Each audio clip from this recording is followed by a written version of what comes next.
Hello friends, আজকে আমি নিয়ে এসেছি উইন্টারে কিভাবে পার্টি মেকআপ করব।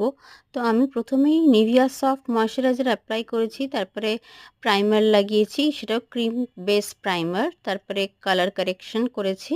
তারপরে যে আই লুকটা আমি করেছি সেটা দেখো, একটা কোরাল শেড নিয়েছি, তারপরে আস্তে আস্তে আউটার কর্নারটাকে ডেপথ দিয়েছি।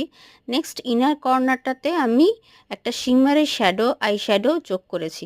তারপর মাস্কারা, কাজল সব কিছু দিয়ে আই লুকটা কমপ্লিট হয়েছে। নেক্সট ফাউন্ডেশনের বদলে আমি এখানে কনসিলার দিয়েই বেসটা তৈরি করেছি, কন্ট্রোরিং করেছি, সবই ক্রিম কন্ট্রোরিং, ক্রিম বেস করেছি, পুরো ডিউই লুক আসছে একটা। তারপরে আমি নাকটাকে কন্ট্রোর করে নিয়েছি। তারপরে ইউজ করেছি ক্রিম ব্লাশ। আমার এই ব্লাশটা ইনসাইটের ব্লাশ ইউজ করেছি, ভীষণ পিগমেন্টেড আর আমার ভীষণ পছন্দ। নেক্সট ইউজ করেছি ক্রিম হাইলাইটার, যেখানে যেখানে হাইলাইটার লাগানো দরকার সেখানে সেখানে ইউজ করেছি। লাস্টে ইউজ করেছি স্টেজের লিপস্টিক, ভীষণ সুন্দর এই লিপস্টিকটা। আর হচ্ছে সেটিং স্প্রে। কেমন লাগলো ভিডিওটা জানিও প্লিজ।